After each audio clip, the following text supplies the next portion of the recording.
Hi everyone, thank you for joining us today. The slide deck can be found in the handout section of your webinar toolbar. Please also use the question section on the right-hand side to ask questions throughout the presentation. We will be holding and answering questions for the end of the presentation. We will also be sharing the slides and the presentation video recording link via email following the live presentation. And now I will hand it over to today's moderator, Witham partner, Stuart McCallum. Good afternoon, and thank you for joining us today. My name is Stuart McCallum, and I will be the moderator for today's discussion. It seems as though every day there is a new headline in the media discussing the relocation of wealthy individuals and businesses to Florida in an effort to pursue lower taxes, lower regulation, and frankly, better weather. The list of new residents include the likes of Tommy Hilfiger, Carl Icahn, and most famously this week, Tom Brady. But what has perhaps grabbed more headlines is the long list of corporations and their offices that are moving to Florida, including Goldman Sachs and Blackstone, what some are now calling Miami the Wall Street of the South. In fact, just yesterday, reports came out that Disney is considering moving some of their offices from Florida or from California to Florida. That is why we at Witham are proud to collaborate with the Orlando Economic Partnership today to present Should I Stay or Should I Go? Relocating Yourself and Your Business to Florida. In addition to Casey Barnes from the Orlando Economic Partnership, I'm happy to introduce Peter, my go-to resource and partner for all things Florida tax. Jonathan, a state and local tax specialist here at Witham. Barry, Witham's resident expert on residency and relocation, as well as Monica and Elena, wealth strategists and advisors with Witham Wealth Management. So kicking us off today will be Casey. Casey, thank you for joining us today. Thank you, Stuart, and really appreciate the opportunity to speak with all of you today. Just as a tiny bit of background, I spent about 14 years at the state of Florida at Enterprise Florida doing business retention and recruitment. So my career started there, but now at the Orlando Economic Partnership, I serve the Orlando region in the same capacity, helping companies to grow here. So a lot of my talking points are going to be Orlando-centric, but also are familiar for all of Florida. So let's jump to the next slide, please. So 2014, that year is very significant because that is the year that Florida surpassed New York to become the nation's third most populous state. People have been asking, should I stay or should I go, for a long time. And since 2014, Florida has gained 1.9 million people. New York has lost 316,000. Next slide, please. We're going to dig into some of those reasons why. So a little bit more numbers. Net migration. We see a lot of green, and the greener the state, the more people have moved. So Connecticut and Pennsylvania, about 6,200 folks moved in 2018 alone to Florida. You drop down into to New Jersey, 12,000 people. And in 2018 alone, 24,000 people moved from the state of New York to the state of Florida. About 1 out of 6 of those people moved to Orlando. So we've got a great transplant community already here. Next slide, please.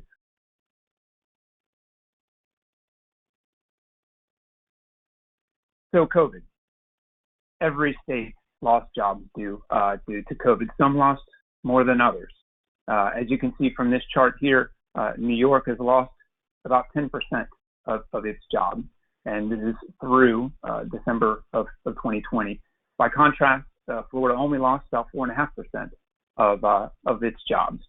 We obviously are working really hard to change that narrative and continue to move on. Just a kind of case in point, people are allowed to work here in Florida and certainly in Orlando. My 10-year-old is in public school, and he's been in the classroom for months now. So he's playing sports, and of course we do our best with social distancing. But again, our folks can go to work and don't have to stay at home, making sure the kids are getting educated. Next slide, please.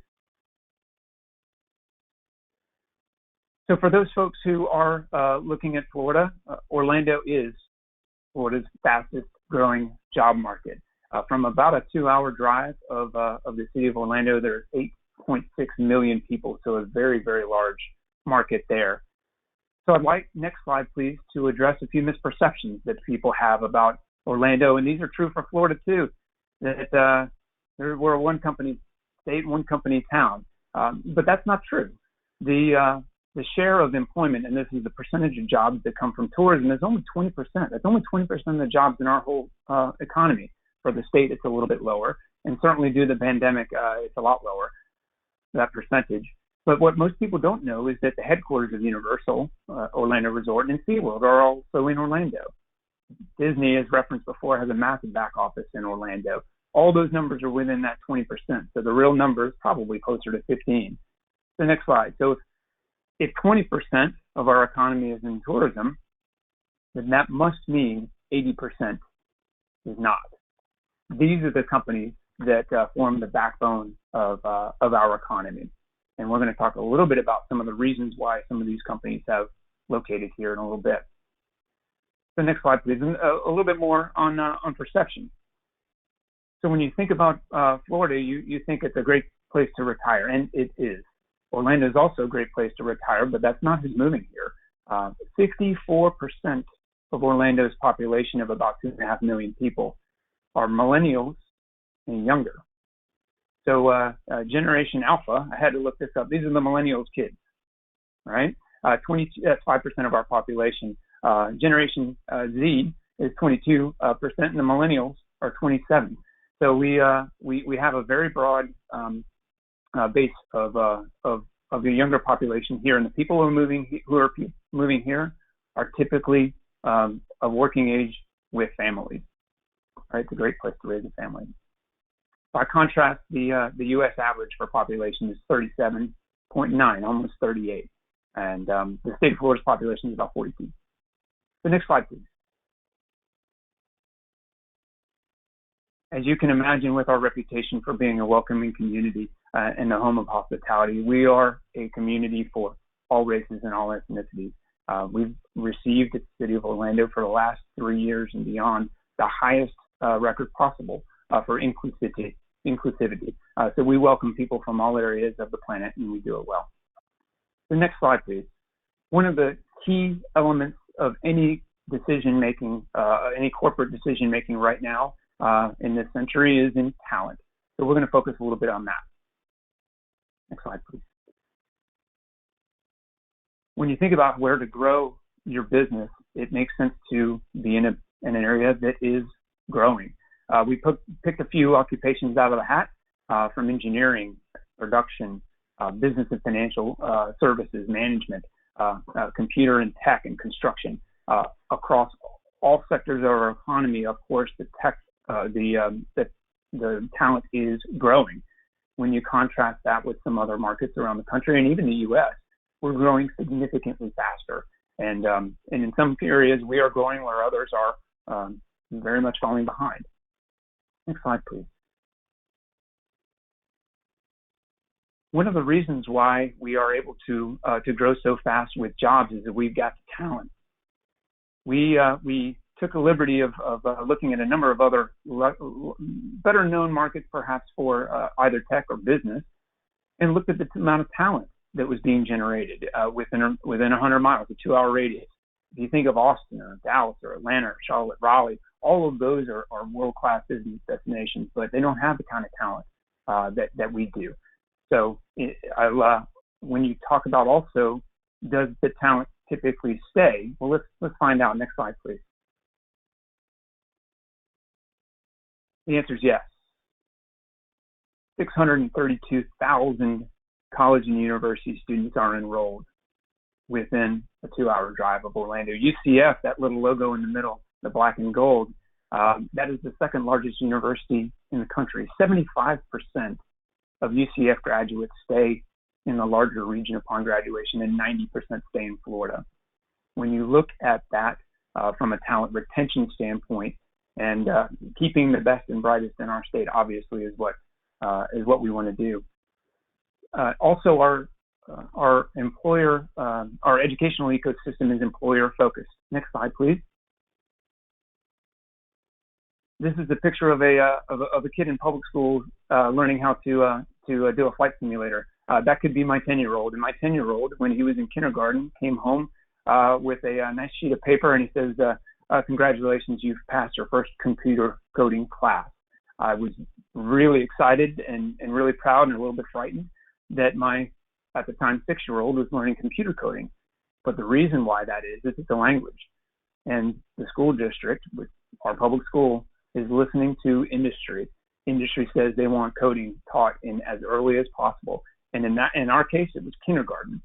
So when a school district, and indeed the entire educational ecosystem, listens to business and starts putting in programs that business cares about, all of a sudden you get a talent retention and creation rate that's fantastic. I didn't mention, but it was on the slide, Florida's higher education system is ranked #1 in the country by U.S. News and World Report. Next slide, please. Another key driver for why a company locates where it is in the transportation infrastructure. I think we've all certainly been to, and many of us have lived in communities that either could not or chose not to invest in transportation. Next slide, please. Florida overall, and Orlando particularly, has gone out of its way to invest in transportation to make certain that our robust and very fast growth does not shut down our economy. So when you look at ports, or many of you, if you visited here, have driven on I-4, we on purpose, we're ripping up on I-4 and putting it back together again to the tune of $2.3 billion, and looking to extend that expansion as well. Many of you may know that Virgin Trains and Brightline is already underway in South Florida. Those lines are being extended right now to stop at Orlando International Airport. That service will be complete in 2022. Also, Orlando International Airport is undergoing a major expansion of an already fantastic airport. That's about a $4.2 billion expansion to an airport that already has a capacity of 50 million passengers a year. Also, we, in 2014, installed light rail and expanded that a few years back, too. Next slide, please. A little bit more on transportation. Again, the community that invests in itself in transportation is the community that can win the next century. So for us in Orlando, we are incredibly well positioned in the center of an incredibly fast-growing state. From a transportation perspective, you can absolutely serve Miami and Atlanta from an Orlando location.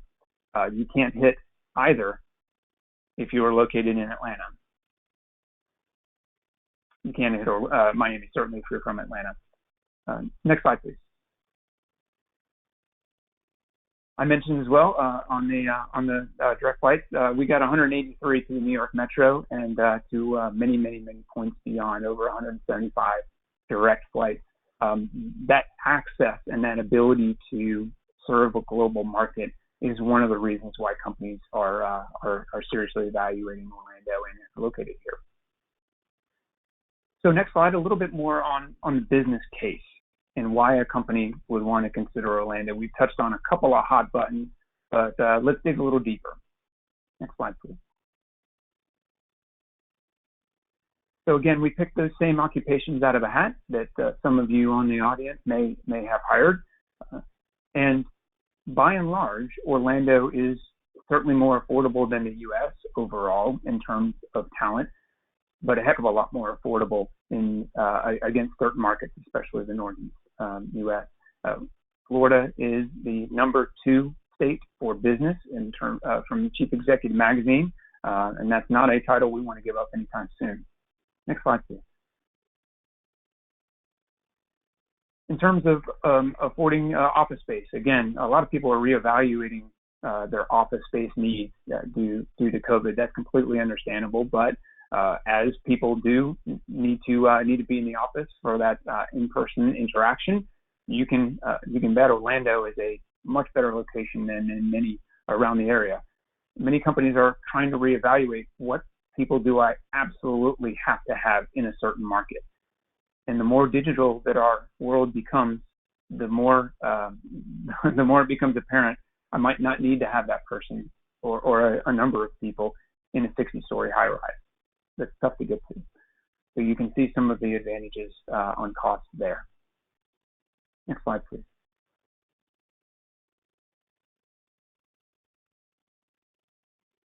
Sometimes as we work with companies, their executives are trying to figure out whether they buy a house in a more expensive location or buy a house in Orlando. Well, sometimes the analysis gets to the point where they take the down payment that they would set aside for a house in San Francisco, for example, and that same down payment could buy that same similar house for cash in Orlando.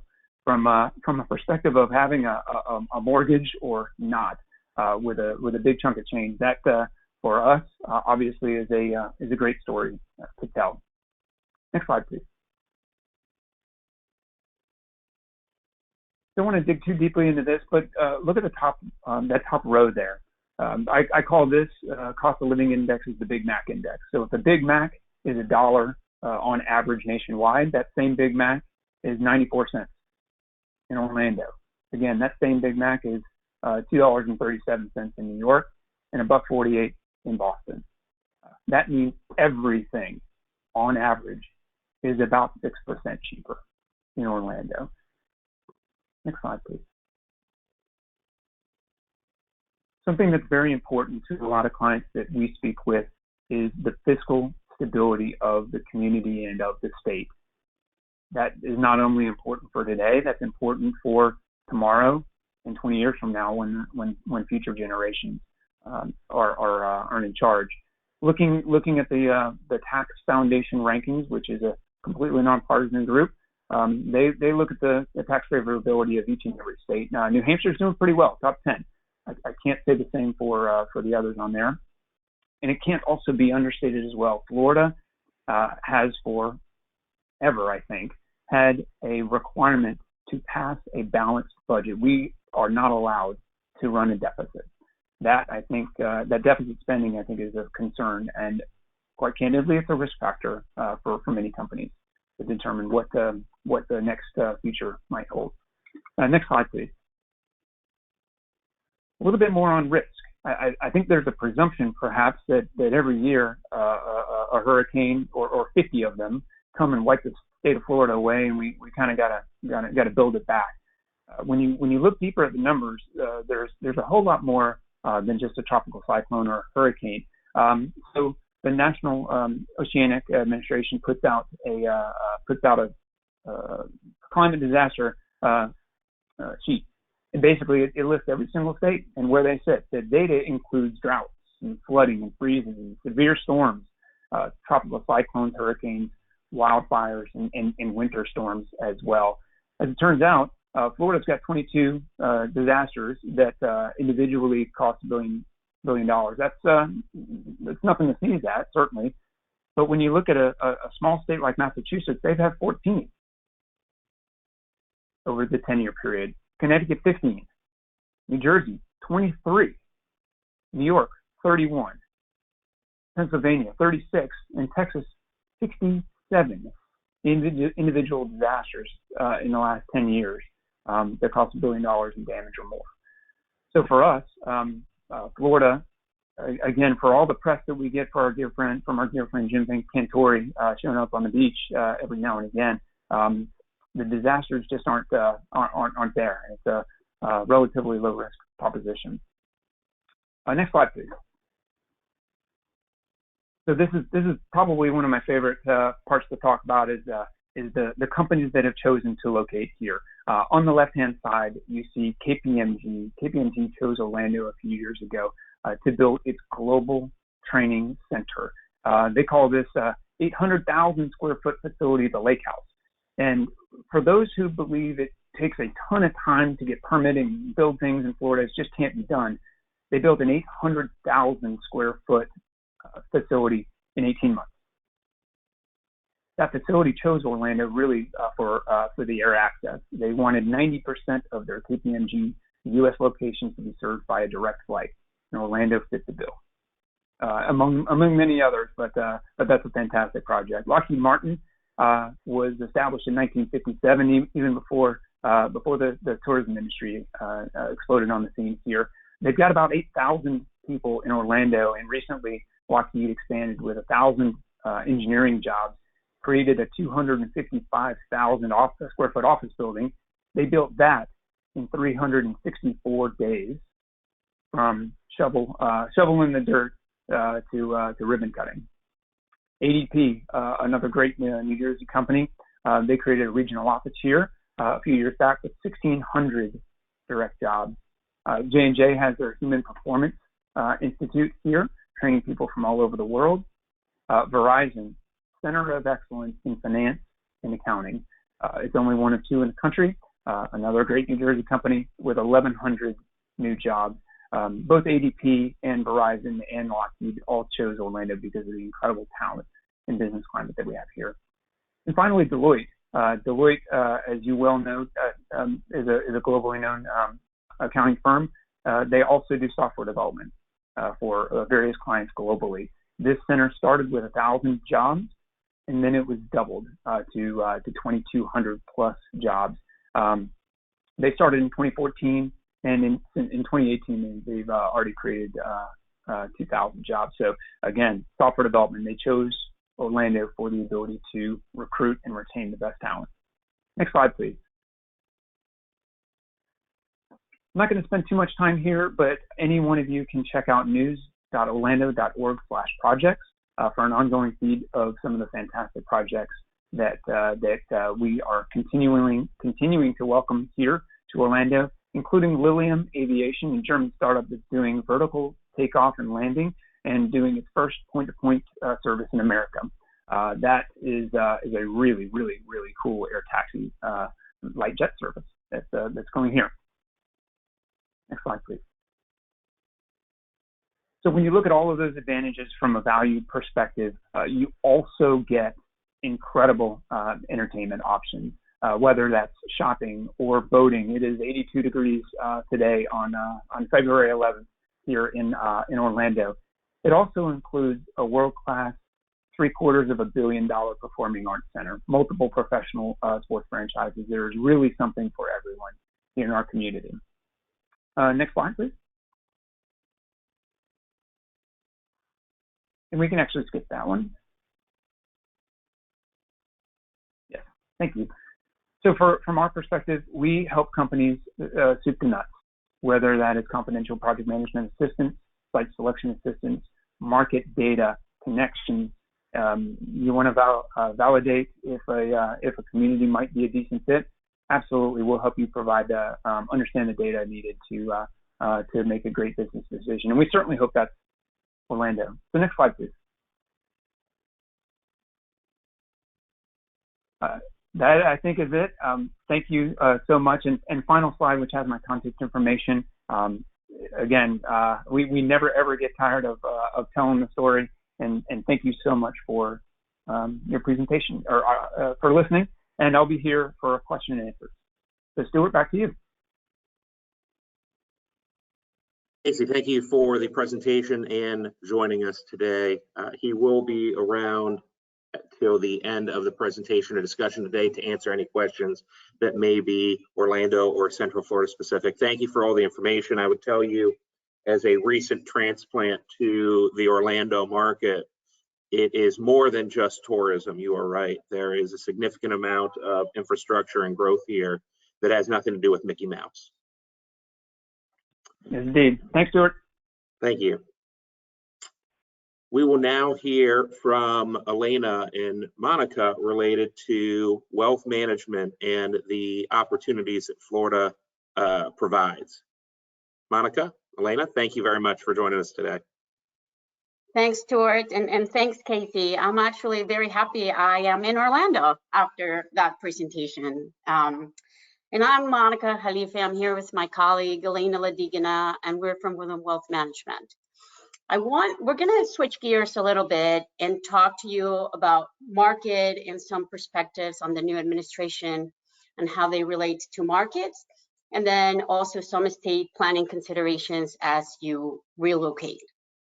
But before we jump into that, I just wanted to share some brief background from Witham Wealth Management in case you are not familiar with us. We're the investment arm of Witham Smith & Brown, and we provide advisory and wealth management services to high net worth individuals, families, business owners, and small institutions. As fiduciaries, we need to place our clients' interests before our own. And we have no products to sell. We do not participate in any commissions. The only way in which we get compensated is by charging a fee of the assets that we manage. Our financial solutions and investment solutions are created in-house, and we're strong believers that our solution is customized to meet our clients' needs. It is transparent, it is cost-effective, and also tax efficient. With that, let's jump into 2020. Can you please go, yes, one more, please? One more. Yes, so 2020 was a very difficult year in many different aspects and levels, starting by the great loss of human capital that we've had across the globe.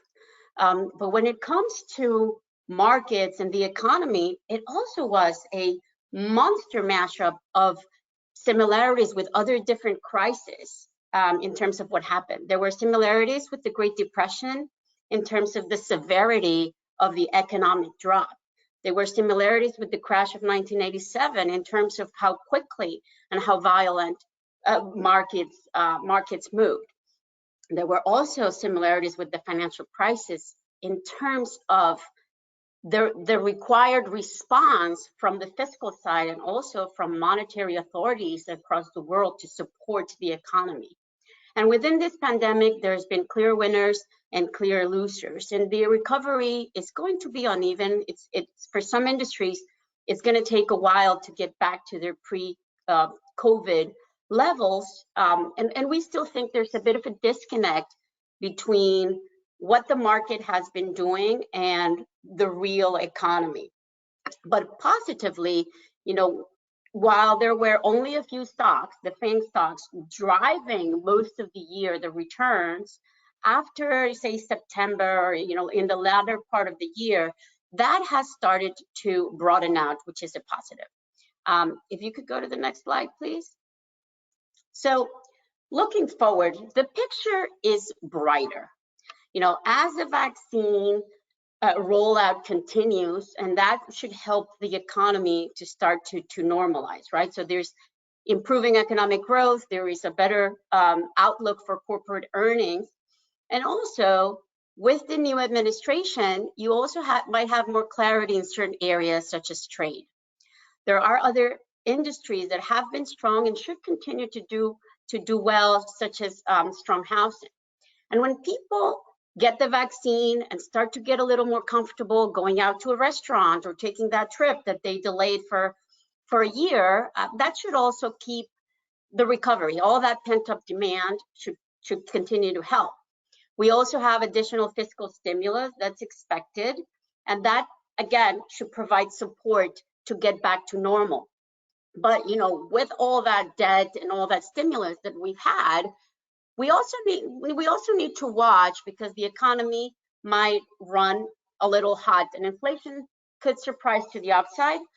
It's not the base case, but it does bear watching. So if you could go to the next slide, please.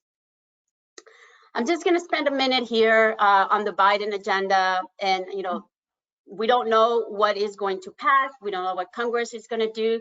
So just sharing with you some of the proposals that have been thrown out there. But I think there is a common thread. And that common thread is higher taxes on the personal side and also on the corporate tax side. There's also been talk about the reverting the estate tax exemption. We don't know where it could fall, but maybe somewhere in between where it is right now and $5.5 million. There is the phasing out of certain business deductions. This is a big one. They might not get it passed, but there's talk about eliminating the step up in cost basis, also eliminating the preferential capital gains and dividend taxes for high earners, which if if it passed, it could mean, high earners making over $1 million could be paying over 40%, increasing the level of taxation on Social Security, and to the level that, spending outpaces some of these proposals that could help soften some of the economic impact. If you could go to the next slide, please. Here, the Biden agenda, we just take a lens as to what sectors or what industries could do well under the proposals that are in place. Infrastructure is one area where there is relatively bipartisan agreement that that's a need to upgrade our infrastructure, so that companies like utilities, industrials should benefit from this. Companies that are involved with education, companies that can benefit as cannabis gets legalized, and really a lot of the clean energy stocks, green stocks, renewable. I think there's been a bit of excitement there, and some of it is already priced in, but these are the industries that will continue to do well. And finally, as you have the economy normalizing and the full reopening of the economy, some of the names that are more tied to the economy, more cyclical names, small cap and industrials, should also continue to do well. And with that, I'll pass it on to my colleague Elena, who will tell us how this translates into portfolio construction. Thank you, Monica. A lot of great information here. So what I'm going to do is just touch on a few things that hopefully you can take away on what you could do in your own portfolios, given the backdrop that Monica just discussed. So what we can agree on is that we are living in a new normal. COVID really has changed the way we live, the way we work, and certainly the way we invest and spend money. We're all hoping that this is not here to stay forever, but we have seen a transformation in the financial markets and really the shift in the mindset of decision makers, consumers, and also us as investors. So if we look as we look in the future, we think about investing in sort of 3 time horizons. Next slide, please. There's a lot of information here, so I'm going to just really touch on the important things. So in the short term, we might be in for a bumpy ride. Given all the challenges that Monica talked about, it's going to kind of take time and we might see some increased volatility. And one of the biggest challenges that we are facing as far as investing our clients' money is the fact that the bond investments are not going to provide the same benefits in the 60-40 or balanced portfolio that we have seen in the past. The currently low rate environment has pushed the expected return and the diversification benefits to a 40-year low. So that's going to really affect how we view risk. In the midterm, we're hoping that COVID-19 is going to play less of a role.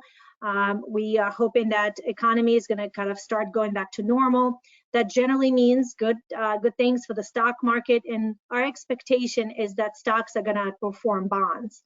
And as the economy starts to pick up, we might start seeing the rates rise and potential for inflation.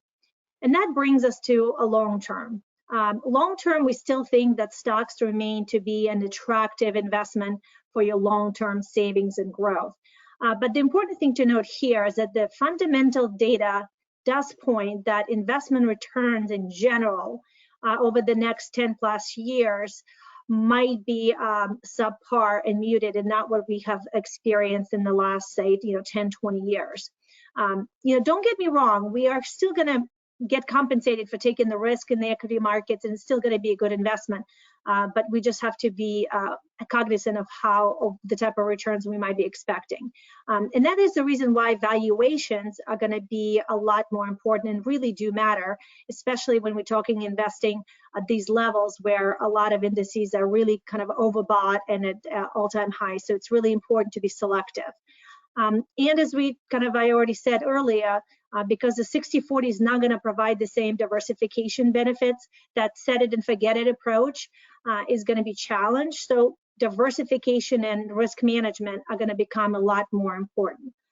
So given all that, how does that sort of affect the way you think about asset allocation, and what can you do? Next slide, please. So there's a few investment tenets that drive our thinking, our philosophy, and I'm going to just point out a few here. First, and I already mentioned that markets will be high over time. Stocks is still a good investment for growth, and you're going to get rewarded for taking that risk. Important thing to think about, again, talking about whether to invest now or down the road, is timing bets do come with added risk. And there's overwhelming evidence that timing the market does not work over time. Even the most brightest investment managers in the world can't get those decisions right all the time. So it's really about time in the market, not timing the market.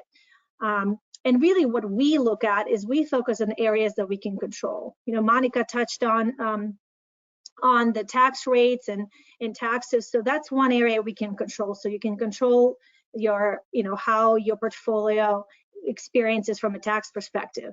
You can control the downside management. You can also make sure that you have a disciplined but opportunistic approach to diversification. We would also recommend that you focus on higher quality equities that pay a dividend, blue chip type of names. Even in the times of volatility, those are the names that are going to withstand better and also give you an attractive yield, in the meantime. Fixed income opportunities are going to be dramatically different, and that's why strategies like merger arbitrage or other hedging strategies that involve options are becoming increasingly more important, because it can provide you that fixed income-like experience without being exposed to the interest rate environment. And last but not least, and probably the most important thing here, is that the reason we talk about the downside management and hedging strategies is because a smoother ride is going to lead to greater wealth accumulation over time, because you're going to avoid those big drawdowns, and that is why that is just so important. Next slide, please.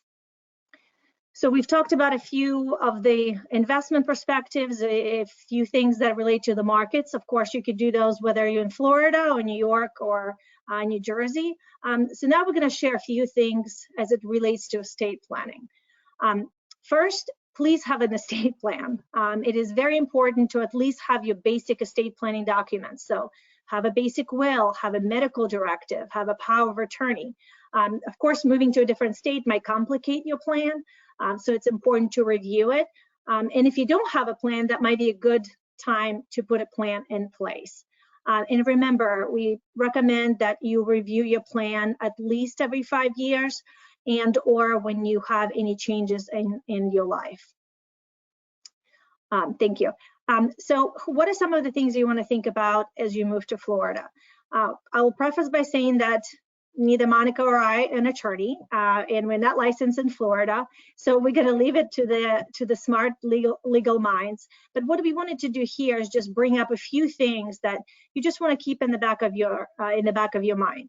And really the takeaway here is that you want your estate plan to be functional. There's so many clients that come to us and say, oh yeah, I have the trust, I have the wills. And then when you actually go look under the hood, the assets are not titled the right way, they don't have the right beneficiary. So all that, the estate work they've done actually is not valid because they haven't executed on it. So, and as you move to a different state, it's important to speak to a local estate planning attorney to review documents and to make sure that everything actually lines up with your wishes and then the rules of that state. So a couple of things to mention here. If you already have a will and it was valid at the time that you left a state, most likely that will is going to be fine. But it can be complicated, and it can be especially complicated if anybody is trying to contest that will. There could be extra steps to prove the validity of that will, and it could be actually extra expenses. So you want to keep that in mind. Trust is where we see a lot of issues that could come up. Has to be a connection between where the trust is domiciled, where you reside. So location does matter when it comes to trust, so you want to keep that in mind. Also pay attention if you're moving from a state that has an estate or inheritance tax, because that could affect you if you move to a state like Florida. And then another thing that's a lot of people actually, even in Florida, might not know is that you want to make sure that your executors meet specific state qualifications. for Florida as an example, your personal representative has to be either a Florida resident or related by blood. So if I'm moving from New Jersey and my best friend in New Jersey is currently my executor, when I move to Florida, that person can no longer be the executor, or there's extra steps to take.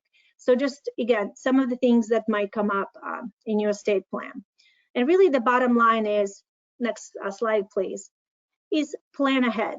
The more planning you do ahead of time, the more options you're gonna have to consider. We never know when, tax changes or estate changes might take place. So the more advanced you plan, the better off you'll be. Also, updating your documents will help you establish the intent. I know Barry is going to talk a lot more about that in the presentation. It's a big part of changing your residency and domicile. Florida also have some very specific rules regarding durable power of attorneys, medical directives, and homestead. So you want to make sure you understand and know those rules. And really, again, just to bring it back to the beginning of this conversation, is that the point here is speak to a Florida attorney, make sure your documents are properly drafted, and if you need to make any changes, make them ahead of time. And with that, we're gonna move it, turn it over to the man of the hour, Barry Horowitz, and he's gonna kind of jump and talk about the Florida residency. Good afternoon, everyone. And talking about technology and the changes in the world, and I'm joined here by my colleague Jonathan Weinberg.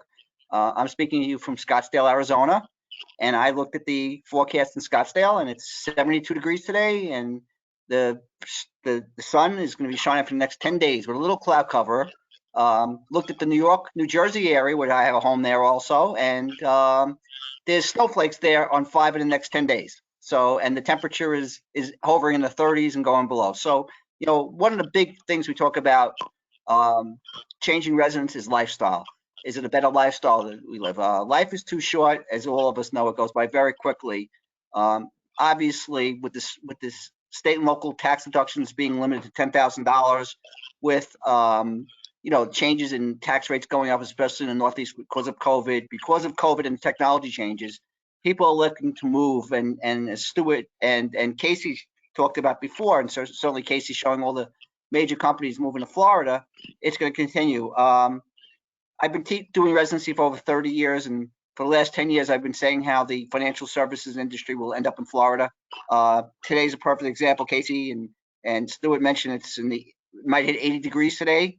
Well, you can play golf in the afternoon. You can still trade your securities. You can do your investment advice and play in shorts and enjoy yourself instead of freezing the cold and not paying taxes. So that's the best of all worlds that you have out here. So, we want to talk about, residency, domicile, statutory residence. Jonathan will go into, and then I'm going to turn it over to my colleague, Peter Hilera, who will wrap it up and talk about what companies have to do to relocate to Florida, talk about some of the real estate incentives. So we are trying to put a whole group together. So 2 years ago, I did a interview for CBS Miami, and then it was on CBS New York and went national. South Florida luxury condos being scooped up by relocating New Yorkers looking to save on taxes. Well, you can scratch out the New Yorkers now, and you can put in the Connecticut residents, Massachusetts residents, Rhode Island residents, Michigan residents, Illinois residents, Ohio residents. You're seeing a total flux of people moving from the northeast areas, the cold areas, down to the south and the southwest. Nevada's booming, people are moving out there. Wyoming's seeing a huge increase in population, even though there's not much to do out there, as Casey was trying to show how there's all kinds of entertainment or whatever else. But if you're worth $1 billion, you can get in your net jet and be anywhere in 3 hours. So, the people are moving all over the country, and a lot of it is being driven by taxes. So let's start moving the slides then. So, in the slides, okay, continue going. We're going to get to the first slide I just want to get to, which shows the map. And again, Casey kind of talked about it, but the business climates.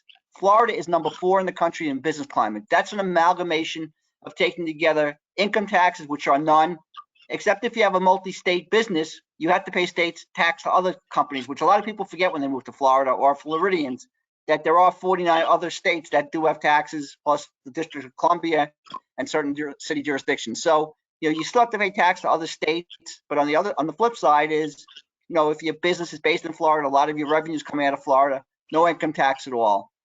Put your property taxes and all the different things together, and Florida is number 4. And the 3 worst states are California's 48, New York is 49, and New Jersey is 50, where I live, and is falling. Okay, and you really can't get any lower than 50 since there are 50 states in the union. So, again, you look at this matrix and you can kind of see with the movement out of the northeast areas of the United States, moving to the south, and obviously Florida and Texas are 2 of the big magnets right there because none of them have income tax. As Casey mentioned before about the talent pools and everything else like that. A lot of companies, again, when you look at moving a business, it's the executives who want to move out because they don't want their deferred comp, their big payouts, their stock options being taxed in states with high taxes. So again, a lot of motivation is a talent pool, plus obviously, self-motivated in trying to save your own taxes, because obviously, an executive of a Fortune 500 or any public company could have humongous stock options. Like, Elon Musk has got billions and billions and billions now, when nobody thought about this company 5 years ago as being viable. So again, industries have come up with COVID. Obviously, we've seen industries fall by the wayside, malls, real estate there, movie theaters, and suddenly we have a mass business out there. We have all kinds of different things that have coming out. The bottle business now, making the vaccines, is $1 trillion business now with the amount it has to get that. The needle bit, so things have flipped around, and as it's always been said in the history, is if I invested in the horse buggy whips 100 years ago, I'd be bankrupt right now. So because it's an industry that disappeared, even though back then it was a huge business. So again, we get to the business climate. So let's get to the residency section right now. Talk about residency, because what we find, and Jonathan's going to talk about the statutory place of abode, and I'm going to talk about domicile. And Jonathan, you jump in anytime you want. So keep on going to the residency slide. We've got a lot of slides here. This is for your education to look at, and certainly we'll do. So look at this. This is this year due to COVID, okay? 56,081, so 137,000 requests for change of address in New York City alone, just in March and April. And a lot of those people are never returning back. And it's amazing how that arrow is larger and larger, pointing to Florida, and it's headed right down there. So you see a mass exodus of people. And again, a lot of them may not return along with their businesses, because with technology, as we're saying, I'm doing this from Arizona, Jonathan's doing it from Northern Virginia. We look there and we see, the movement, and telecommuting is made easy now with the advent of computer programs and, Zoom and GoTo webinars and Teams, and we can conduct businesses. Are we getting COVID-itis? I think so. A lot of us are, would like to get out of the house. It's getting monotonous, the same thing. You try to break your routines up. So, and you want to have some interaction with colleagues, but on the other side is you're efficient. I think the work productivity is going up. I go downstairs and get my cup of coffee, and I'm starting to work already. So no more 4 hours of commuting for me right now each day, because that's my average commute is from New Jersey to New York when I do that from door to door. So why don't we move on to the domicile section, and we can start talking about why people move to Florida, what's going on, and go from there. Just go back to the state sample of the residency for 1 second. I just want to show you that. Go back one more slide if you don't mind. Thank you. So sample of residency requirements, and this is something, we're going to talk about, Jonathan and I are going to talk about this thing. There are different rules. And as you go from the East Coast to the West Coast, okay, the East Coast is much more predominantly a day count test if you have a residence in another state, plus you have a residence in your home state, let's say. And as you go to the West, it's much more facts and circumstances, where they look at day count. Certain states have certain requirements where it's over 9 months or whatever else. But again, a lot of states have this heart test, I would call it. And I always say a lot of my clients don't have hearts, so I can't figure out where they want to be. But on that side, we look at these day counts, and we're going to go over this stuff. And you can see, obviously, Arizona's as a retirement state, 9 months. Florida's not applicable. You walk into Florida, and the next slide is how you become a Florida resident. You raise your right hand, you swear, and Jonathan's a lawyer. He could swear, he could sign me in. I just go to the county clerk in the county I want to be a resident in Florida, fill out a form, have it notarized, and hand it in and say, I'm now becoming a Florida resident, okay? Florida is very good about bringing people in, except if you want to get some homestead exemptions, and we can go a little bit about some of the pitfalls we found on that area. So let's go to domicile. What does domicile mean? It's where your heart is. So New Jersey, New York, they all have the same definition. An individual may be a resident of New York State for personal income taxes and taxable resident if he's domiciled, which is the hard test, which everybody gets wrong. That's the first test that has to be won. Well, the second one maintains a permanent place of abode in New York and obviously has a permanent place of abode somewhere else and spends more than 183 days of the taxable year in New York. You don't have to spend 183 days in Florida. That is not the rule for Florida. You have, and again, when we talk about domicile is the first test, and that's intent and facts and circumstances. The day count is something that a taxpayer can control, and we're going to go into those aspects right there. So, Allie, why don't we jump to the slide with the 5 major components of domicile? And again, just going back, I apologize for going back to the matrix of the tax savings, but obviously, go back one more slide, Allie. So there we go, and one more before that. Okay. Just take a look at the matrix now. New Jersey, make $1 million, you're paying 10.75% gross income tax rate. New York, 4.4% to 8.82, and that's over $2 million if you're married, filing jointly, and $1 million if you're filing separately, if you're single or separate. Pennsylvania's only got a 3% tax. Florida's got a no income tax, and obviously, if you're a New York City resident, add another 3.876% to that, and you're over 12.5% in tax. We were talking yesterday, Jonathan and I were speaking to a client who wants to move from California, possibly to another state in the South, okay? California's talking about having 16% income tax rate. That is humongous. I mean, that's gonna blow any other state off the charts. And if it's not deductible, that's 16%. You add the federal tax rate, potentially a 39.6%. You're looking at a 55% tax rate, you know, without Social Security tax, without other things on taxpayers. So, you know, you want to get out more of your income, more than half your income to the government. That's what's going to happen. So let's go to the domicile section. Allie, we have the 5 factors there. Keep on going down. Again, I apologize if we're going fast, but you know, we're trying to get a lot of stuff in.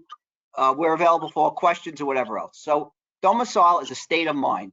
It's the taxpayer's, here's a home, true, fixed, and permanent home. And I always get it, the principal place to which the taxpayer intends to return whenever absent. So I want to become a Florida resident. I still have a place up in New York or New Jersey. I go on vacation. You should be flying back to Florida. You should not be flying to New York. Maybe change planes in New York, but go straight to Florida. You want to return. Your suitcases should be in Florida, not New York, not in New Jersey, not in Pennsylvania, not in Connecticut. It should be the state where you live. Okay, so it's a state of mind, and there are 5 tests we look at in doing domicile. So let's go to the next slide, and let's see if that one comes up. There we go. This is a great slide. This really you know, consolidates everything into one place of what the states are looking for. Okay, so the first case they look at is your home. Okay, your home. How many homes do you have? Most of my clients have 2, 3, 4 homes. The size of the home. So, for instance, before COVID in New York City, the market was very hot. I had a co-op apartment on Park Avenue. It was a 3-room apartment. It was worth $3 million. So $1 million per room. Okay. I end up having a Florida house that I have 5,000 square feet. I pay $1 million for it. So the state will look at the value of it. I look at the size of it. What's in that apartment? What's in that home compared? Okay. The nature and use. Do you have your historical home still in New York? Well, you really want to sell that. You want to downsize. You want to show that you're shifting your lifestyle. And that's very important with the home. The second major area is active business involvement. And this is where we talk about business relocation. And this is what, you know, Jonathan and certainly Peter's going to talk about a little bit.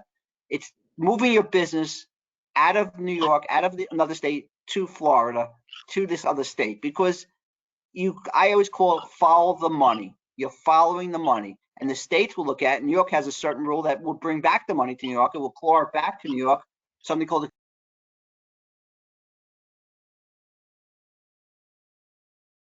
convenience and employer rule. If you are intent to running a company, and again, with COVID and everything else, we have proven we can run businesses anywhere in the world, you know, with the advent of technology. You want to move your company to Florida. You want to have that headquarters in Florida. You want to have it based in there. And because as Casey mentioned, the talent pool in Florida, you're able to bringing quality employees at a lower wage rate than New York or whatever else, because obviously New York is one of the most expensive, places to live in the world. New Jersey also, and continue this planet. So you want to run your business from Florida. You want active business involvement with a bona fide office, not in your home, because New York State frowns on that, New Jersey frowns on that. So that's something you really want to do, is bring the active business involvement. Number 3 is a picture. There's my picture of my dog Cece. She was on camera before, but she went to lay down now in front of the fireplace. Okay. Where does my pet live? If my pet could talk, it would tell you where you live. The pet cannot live by itself. My pet travels with us. She has a seat on Southwest. She goes back and forth with us. A vet is out in Arizona. Where do you keep your jewelry? Where do you keep your wedding albums? Where do you keep your prized possessions? If you have a baseball card collection, if you have photos of family, you have wedding albums, where are they kept? I would assume they would be kept in the home that you consider to be your real home. That's the near and dear items, and that's very important. And one of the most important things that the state looks at when we do residency changes is moving bills. They want to see that you move stuff down. And I get all kinds. I've heard every story under the sun about moving. That we loaded the car up and it went on the auto train, and we took all our stuff to Florida. Well, that's like piecemeal moving. If you're really making an intent move to Florida, and I've heard that, oh, my furniture doesn't meet in Florida, my clothes don't meet. Well, you know what? Everybody's got near and dear items in your thing, and it's either shipped out. It could be in boxes being shipped out. We just shipped out stuff from New Jersey out here on UPS. I have backup on that. So if you have a very expensive art collection, you're not going to want to be sitting in New York getting dust on the thing when nobody's there. So again, near and dear items are a very important piece of it. Time spent is another very important thing, because people don't look at it. And again, as I said, most people get the mistake that the 183-day test is the statutory residency test, not part of domicile, but it is part of domicile, because the state will look where you spend more of your time than anywhere else. So let's say, an example, I have 2 homes, one in New York, one in New Jersey, one in New York, okay? And I spent 150 days in that New York home, and 150 days on New Jersey home, and 150 days in Florida, and I'm traveling for 65 other days for the year, okay? When COVID was not here, okay? Well, the state will say, look, you're still spending just as much time in Florida as in New York. You really didn't do anything except try to avoid income taxes. So we're going to say you're against you. But if it was 200 days in Florida and 100 days in New York and 65 days traveling, we got a winning case here, because it shows that your heart's in Florida. So what does that mean? You become a snowbird. Well, on a snowbird, are you going to be in Florida, in the summertime? Everybody says, oh, it's a little humid, it's a little hot there, I'm not going there. Well, you know what? If I had my home and the state looks at you, an agent looks at you when you're being examined, they're going to say, how come you're not spending time in Florida in your home in the summertime? That's where your home is. So again, we look at time spent. And finally, the last thing, we look at family connections. And family connections under COVID is proving to be a big issue here, because with children going to school remotely now, I've had many clients say, well, I moved out of New York, I don't want to pay New York taxes. Well, I said, where are they going to school? Well, they're still registered to go to school in New York City at a private school or a public school, and they're doing it remotely. I said, well, if your kids were not, if you moved out, your minor children especially would be attending school where you live, which would be in another state. So they should have been registered in a Florida school or whatever else like that. So location of immediate family is very important, especially minor children, because if it's a happy marriage or a happy relationship, the kids will be living with you. You put these 5 factors together, and this is where we go at everything with clients. And we got to win this first. This has to be won, because if you lose this, you're going to lose your residency case, and you're going to be taxed as a resident of that state. Let's move on. So, Jonathan, I think with that, we talked about domicile. We get that. I want to talk about statutory resident, but we'll talk about domicile factors. Everything, your mailing, your bills, your financial records have to be all changed to your new address. If you have a safety box rental, it should be in Florida. That's where your goods, that's where your main things are. Vehicle registration, driver's license, voters registration, actually vote in person. That's why the hardest ticket to get in Florida is during the first week of November, when everybody wants to vote. Telephone service, as Elena said about, updating your wills, contracts, and I always tell clients, before you start the residency, let's talk to your estate and trust lawyer to make sure your legal documents will fit in with Florida, what you've done, because there's a lot of work that has to get involved there. So all these things have to be done. If you don't do it, your case is not great. If you do it, it's still window dressing in a lot of ways, but it has to get done, all this stuff. So let's continue on. There's about 30 different things we talk about in domicile. So Jonathan, let me jump to the stat resident side so you could talk about that a little bit, and then wrap it up to turn it over to Peter. Right, so let's advance a little bit. So stat residency is really just a backstop to domicile. So we can go one more slide. So the idea being that if you have a place of abode within the state and you're in the state in excess of a stated period, typically 183 days, you become a de facto resident of the state. So while residency or while domicile is a subjective analysis where you're really looking to intent, stat residency is a purely objective analysis. One, do you have a place of abode in the state? And two, did you spend in excess of the 183-day period in the state? Once you cross those two thresholds, the fact that your heart is someplace else doesn't matter anymore. You still become a resident of New York State. I'll just start out there. I have a friend who lives in New Jersey, but he has a ski house up in Vermont. And when COVID struck back last March, his family decided, well, we're just going to ride this out from Vermont. This year, they're going to be statutory residents of Vermont. They've had the house up there. They spent in excess of 183 days up there, but they didn't break their domicile. They always intend to return to New Jersey. So this is going to cause them to become residents of two states simultaneously. So we'll move on to the next slide. So, here we can move on. So again, this is just setting out the test. So maintaining a permanent place of abode, and this is really, do you have unfettered access to a place that's suitable for year-round living? And there are a lot of cases out there, some very interesting cases. One of my favorite is an individual had a friend who was a priest, and he had a key to the rectory, and he slept on the couch, and he had a little closet there in the rectory, and the state said, well, you are maintaining a place of abode in New York City, that you have unfettered access to the rectory, you're leaving stuff there, you have a toothbrush in the bathroom, and that you chip in some money for food to put food in the fridge, you are maintaining a place of abode. With hotels, it can be a tricky area. I mean, the question becomes, does the hotel room have a facility for cooking? I remember defending one individual on audit that he was staying in the plaza. And the plaza had brought in a cart with a little hot pot and microwave and little dorm fridge into his room. And the auditor was going to come in and inspect the room to see if it was a place of abode. I made sure I got there about an hour before the auditor to check things out, make sure we were going to have any problem. I immediately called down the front desk. I said, wheel this cart right out of here. Get this out of here, because I don't want there to be any cooking facilities in the room. And the bellman came up and wheeled that out. I said, make sure you don't leave it in the hallway, wheel it down to the basement, and because I don't want there to be any cooking facilities within the room. The others, again, it needs to be a place suitable for year-round living. So a ski house or a summer house on the Jersey Shore that doesn't have a furnace and doesn't have heating is not really going to be suitable for year-round living, because you're not going to want to spend a winter on the Jersey Shore in a house without heat. But there's really not much other than that. Most buildings nowadays are really suitable for year-round living. So if you have a home, apartment, condo, what have you, and you have the keys and unfettered access, you probably have a permanent place of abode. So we'll move to the next slide. So then the question is, well, the day count.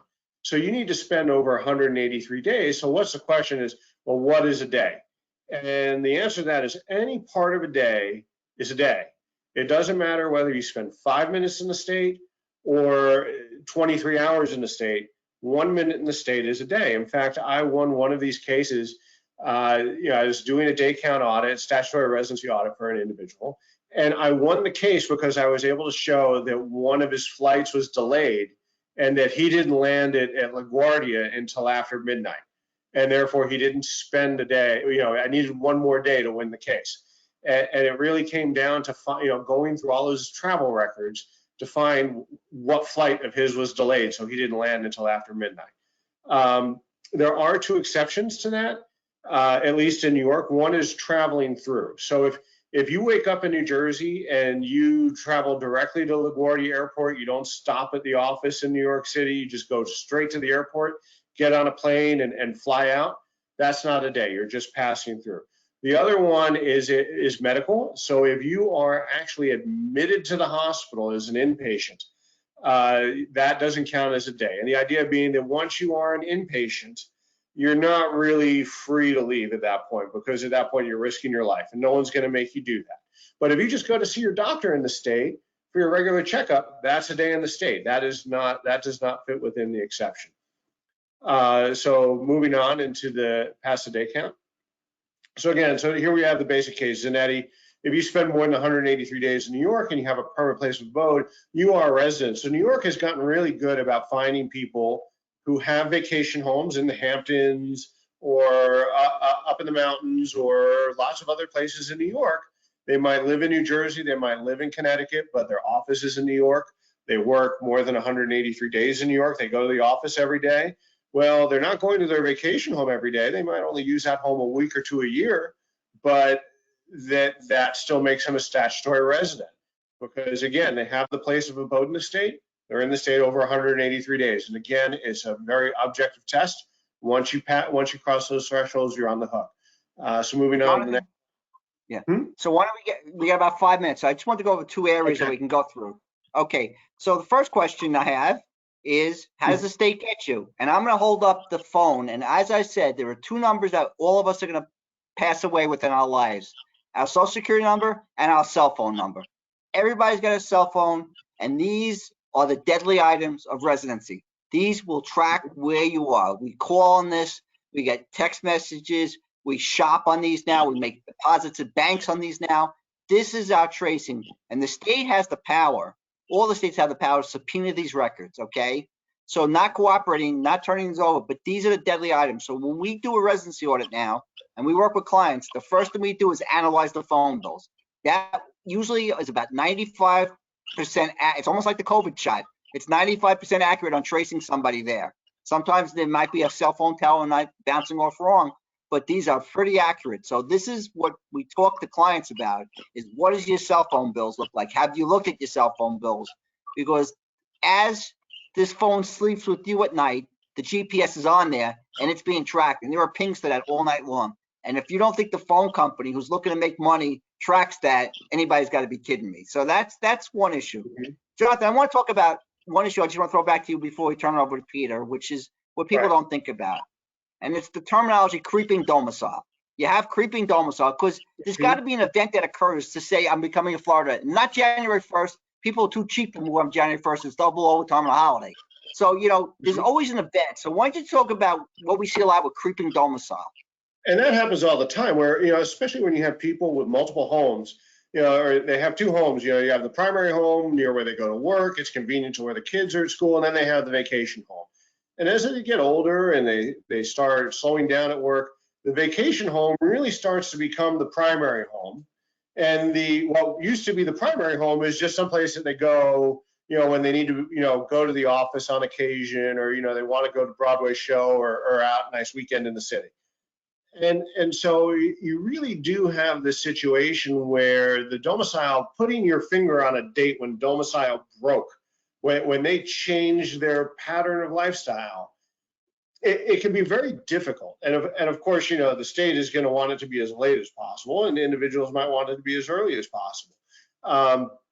But that happens all the time, and you really have to look at an individual's pattern of use around their homes when they're maintaining more than 2 homes or 2 or more homes, to see what do they intend to be, where do they intend to stay. And again, time spent is a very large factor in that, where, you know, again, if in creeping domicile cases, you almost always see it that where, you know, if you go back a couple of years, the New York home, they were using the New York home 150, 180 days a year. And now they're using the Florida home 200 days a year. Maybe they're only 50 days a year in New York. So again, you look to the pattern of use of the various houses and see how that shifts over time over someone's life. So Jonathan, you know, we're just about ready to turn this over to Peter, but I just want to, you know, sum up with a couple of things, and I think your explanation is perfect on what creepy domicile means. Is that when somebody wants to change residency, we come up with a war plan. I will always say that, or a tennis. It's like a tennis match. The taxpayer serves first because the taxpayer files a return as a non-resident or does not follow a tax return at all. And you go back and forth with the states, and the states are getting aggressive. They're looking for money. New York is certainly aggressive. California is certainly aggressive on this.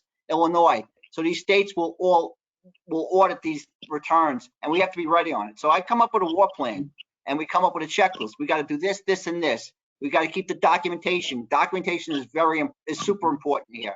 Once we have that all together, there's always going to be a roadblock. Everybody's life has different changes. Something happens in life to somebody, and something hits. Somebody gets sick, somebody gets injured, somebody passes away. There's a lot of different things. Once that happens, it's like the war plan. You have to have contingency plans. So when we do a residency audit, we ask clients to follow the methodology, follow everything. Can you do all 30 things? Probably not. If you do 25, that's great. If you do 20, that's not as great. If you do 15, and it's the less stuff you do and the less that you show your intent, the better.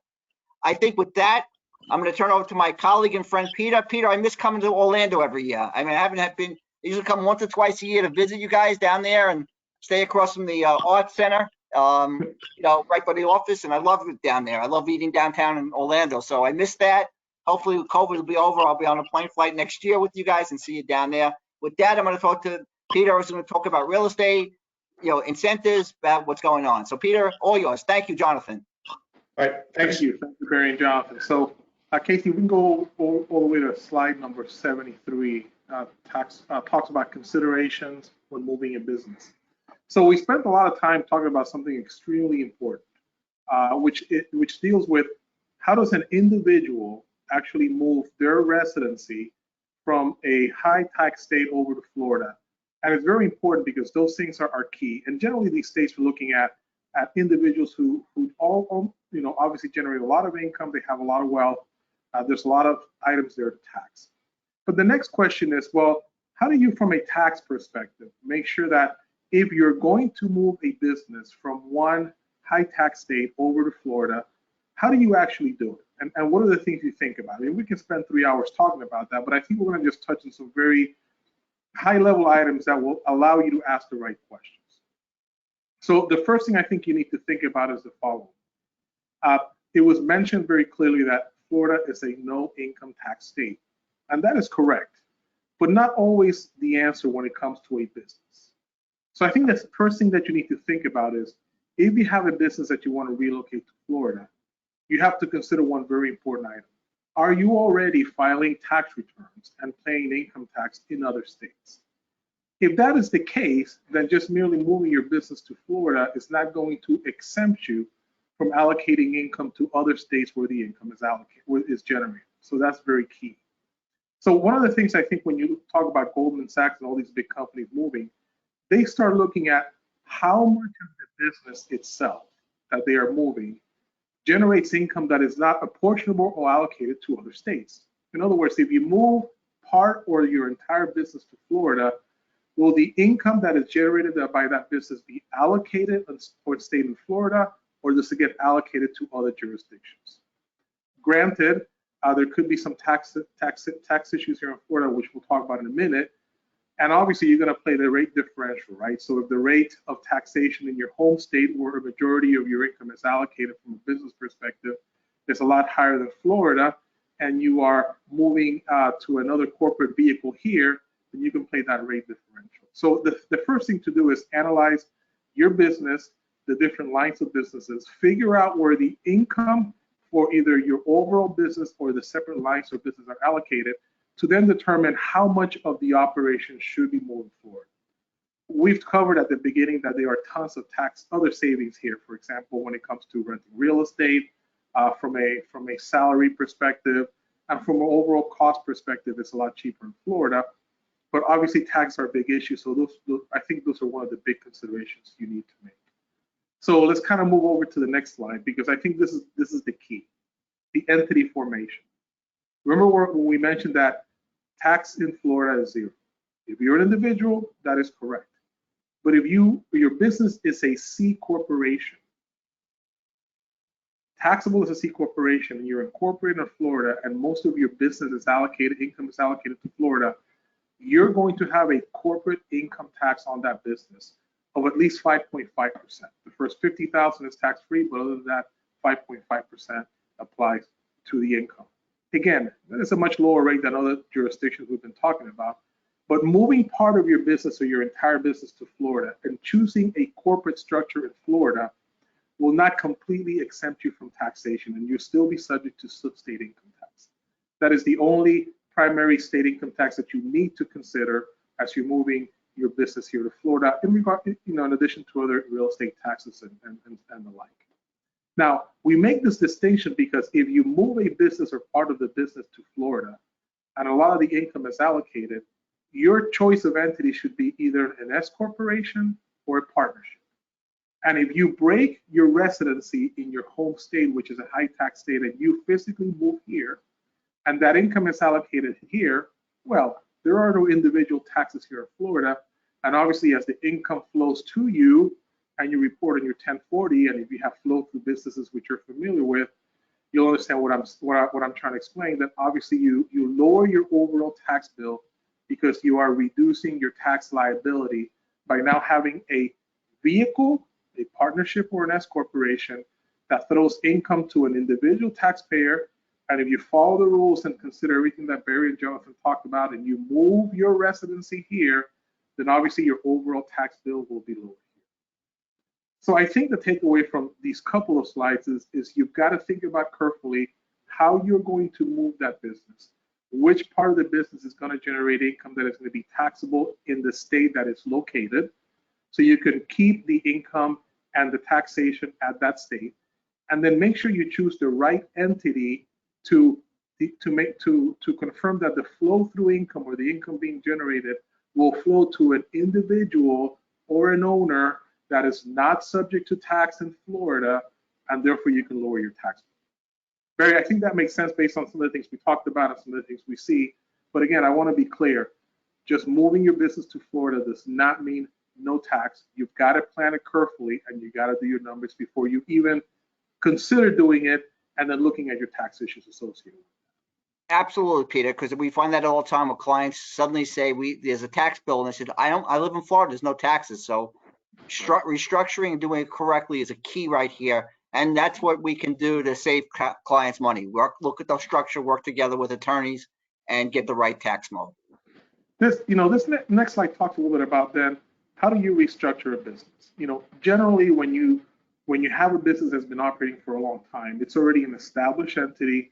If you're a corporate structure, if you're not an S corporation but you're a C corporation, there are certain tax attributes or benefits that may have accrued to that particular entity that is doing business somewhere else, that if you move down to Florida might not easily translate. So as you're considering whether moving the entire business or breaking up part of that business and only take a portion of it and bringing it down here, how do you do that in a tax-free manner for both state income tax purposes, where you're coming from, and also federal income tax purposes? Okay. The IRS have certain regulations under Code Section 368 that will allow you to either spin off part of your business, split off your business, or reorganize your business in a tax-free manner to the extent you only want to move part of the business down to Florida. So then I think the third takeaway to think about is if you are going to split up the business, or if you're going to split up an existing entity or spin off a part of the business, how do you do that in a tax-free manner? Because you certainly don't want to move to Florida just to save some state income tax to find out that the split or the move is going to cost you federal tax dollars that are going to eclipse the tax savings that you're going to get down in Florida. So I think those are the things that you need to consider as you change jurisdiction, as you think about moving down, and the things that need to be really looked at. And I think what we want to emphasize is the following: no two businesses are alike. Barry and Jonathan can talk a lot about how states will allocate income to the states. So for example, there are a lot of states that are market-based approach. So you can be doing all the work in Florida, but if the benefit of your product or services accrues to multiple states across the US, even though you're not physically there, those states will bring that income in and tax it. Obviously, a market-based approach business is probably not the best business to move in Florida if most of the business is allocated outside of Florida or benefits Florida. But a production-based business, from a state tax perspective, that only taxes the activity to where the cost is, then that is a business that should be relocated to Florida because most of the income will be allocated. Okay, let's go to the next slide also. I think the next slide, the next 2 or 3 slides talk about from a moving perspective what Barry and Jonathan have talked about from a residency perspective. So they discussed a lot of different issues that were very specific about what you need to do to break residency or domicile from an individual tax perspective. They talked about simple things. Where are your doctors? Where do you vote? Where are you to drive? And interestingly enough, now that Barry said they track the phone so much, which I know about, I feel like wrapping mine in aluminum foil so no one knows where I'm at any time. But there are very, very specific items that you need to do from an individual perspective to make that move and support it. The same thing happens from a business perspective. If you're moving your business, your employees need to be here.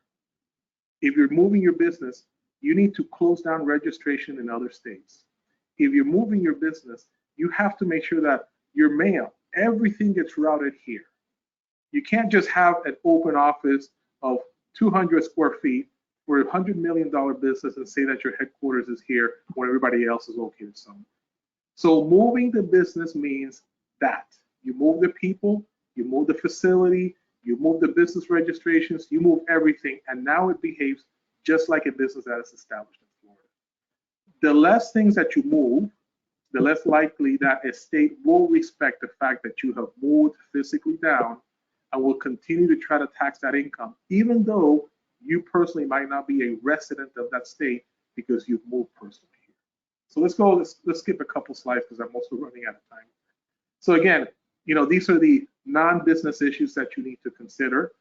How much space do you need now with this new work from home environment or remote environment?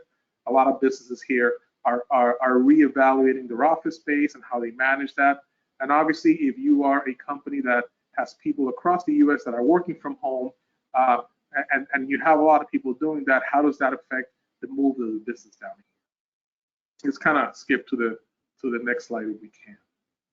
Again, talking about notifications, the same way that you break all of the other personal connections to the state, you got to break your business connections to any particular state where it has the legacy business to prove that you've actually moved in here in Florida.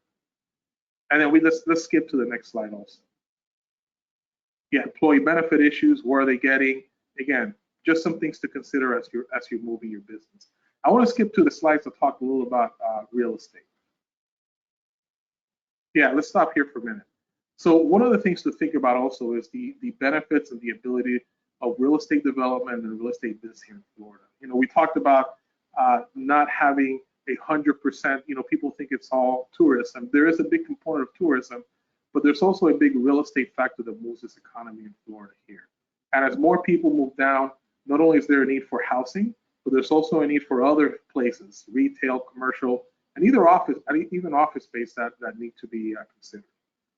Also think about owner-occupied businesses. A lot of the business up north, as you divest yourself or sell, they own real estate that is actually occupied by the business. One thing to consider is doing a 1031 exchange, which hopefully will not go away under the new tax under the new administration, to sell your real estate up north and then buy replacement property here, as long as it's held for investment or business use. Most states will follow the federal. So if you sell the property and you do a proper tax-free exchange for real estate, you can invest the money here and not pay any tax in your home state. The question really arises, if you subsequently sell that property in Florida, do you have to go back and pay tax on the gain in the state that generated that gain? That's a question that needs to be answered on a state-by-state basis. Most do, but again, the deferral provisions will allow you to sell property up north and then reinvest down here.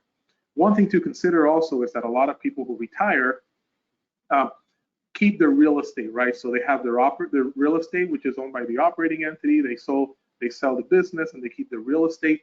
Well, if you want to diversify and then move away from a high tax state to a lower tax state and move personally, and you really want your portfolio to not only include stocks and bonds, but also real estate holdings, investing in real estate here down in Florida makes sense because you can defer that tax liability once you sell the real estate. Let's go to the next slide, please. So again, what are the drivers here in Florida? Well, there's multifamily and residential, there's the growth of commercial space and fulfillment centers, hospitality, healthcare, and medical, and the outlook is that they will continue to grow. A little while ago, we were earlier today with the CFO and some of the accounting people for Water Street Tampa, which if you haven't heard is a multi-billion-dollar development that started in Tampa several years ago, which is now coming to a close. It's a mixture of everything: hotel, residential, commercial. You would think they wouldn't be doing that bad. They wouldn't be doing this good in this economy, especially when people are, stopping or coming back from renting. They're actually doing fairly well. Their hotels are doing well. Their rentals and the people that they have on the contract are increasing. So the point is that even though the economy you think might not be very favorable to real estate, it's still a big driver here. And if you are interested in investing and moving your wealth down here, it's a real good vehicle for you to do. Let's go to the next slide if we can. Now, again, we've talked about this before. Florida is a really fast-growing business, fast-growing area. The trend is expected to continue. And then the big bright spot also is obviously there's no personal income tax and no inheritance tax. And I think I have one more slide before I run out of time, which is what are some of the pitfalls? Well, sales tax are the biggest revenue generator here in the Sunshine State. So that means that there is sales tax on the commercial rental on all the leases. A business that relocates to Florida may have still income allocated to other states and may still owe tax to other states. And one thing that we had talked about with Casey, actually, when we're getting ready for this, is just really the ability to obtain tax concessions in Florida. Because of the taxing structure, it is difficult. But to me, the biggest tax concession you have in Florida is that there's no individual income tax applicable to anyone here. So if you're a high net worth individual, if you have a profitable business that you can relocate to a location that will allocate the income based on production or cost of production, Florida's a perfect place, I think, for all the things we've kind of mentioned. And I think I'm done and I've run out of time. We appreciate your attention.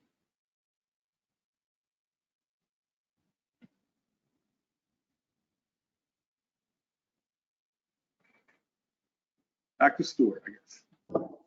Yes, thank you very much, Peter, Barry, and Jonathan for going over the content today. We do have quite a few questions. We'll be mindful of attendees' time, but there were a few that I did want to touch on here. There was discussion of the 183-day rule with respect to residency. A question would be, how is that 183 days audited? And then also, how much wiggle room do you as a professional would you like there to be, right? I presume you don't want your client having exactly 183 days. No. Or 182 and a half days, as it probably is. These audits, whether it's regarding domicile or stat residency, can be incredibly intrusive. Where the department's going to get all your cell phone records, all your credit card records, they're going to get your business calendar. They're going to get your Easy Pass records. They're going to get your frequent flyer mile statements. They're going to get utility bills. I mean, the list goes on and on and on of all the records that the department is going to get. And when you're just dealing with a stat residency audit, you can never prove every single day where you are in every single day. Now, when you're talking about someone who's in Florida, if you're in Florida on Monday and you're in Florida on Wednesday, chances are you're in Florida on Tuesday. So that makes it a little bit easier. You probably weren't in New York, on a Tuesday when I can prove you're in Florida on a Monday and a Wednesday. But when you're dealing with someone, they're going back and forth between, say, Connecticut, New York, or New Jersey and New York, they don't necessarily give you that slack. So, you wind up in a position where you really do have to prove out every single day. And there's usually, a pool of days that I can prove that you're not in the state, a pool of days where I have to concede that you are in the state, and then a pool of unknowns. And I have to make sure that my count on the days that I can prove that you're out of the state is greater than 183 to win. Otherwise, all those unknown days, those days I can't prove because the documentation isn't there, are going to be right against the taxpayer. And so you really want to have some margin of error because you can never prove every single day. And Jonathan, and so you said wiggle room. Well, wiggle room to me is 150 days, and you start with that, because if you're at 182 days and you haven't won domicile yet, you've got not a very good case. So, especially in the years that you want to change domicile, I like 200 days outside of the state, outside of the state that you're moving from. That gives you a lot of wiggle room to play with, because nothing's ever perfect. And, if you're coming within 3 or 4 days, I'm okay with that. But, we've seen clients tell us 100 days that they were out and suddenly show up 170 days when we did an actual day count. So not much wiggle room there, and again, it's your intent. If I have a relatively remote workforce, let's just say we are a smaller accounting firm, right? It's the 3 of us. It's Stewart, LLP.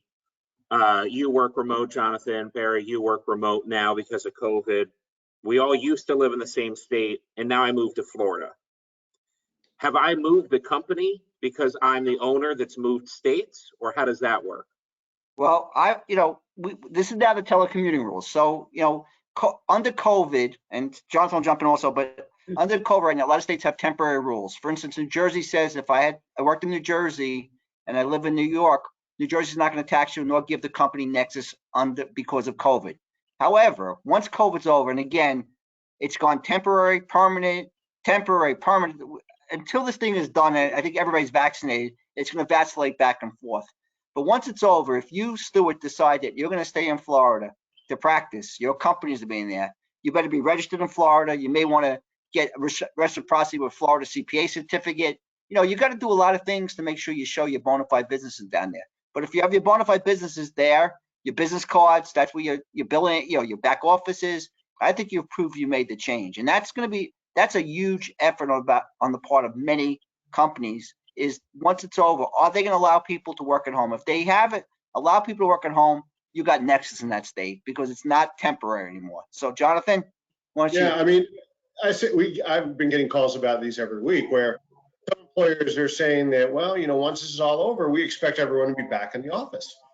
Maybe it's not 5 days a week, but they still expect everyone to come back. I've had other clients where they say, we love working remotely so much. We've gone permanent remote. We've given up almost all of our office space. Our job searches are now nationwide as opposed to just in a few key markets where we used to have offices. And one client in particular already has one employee who's living the van life.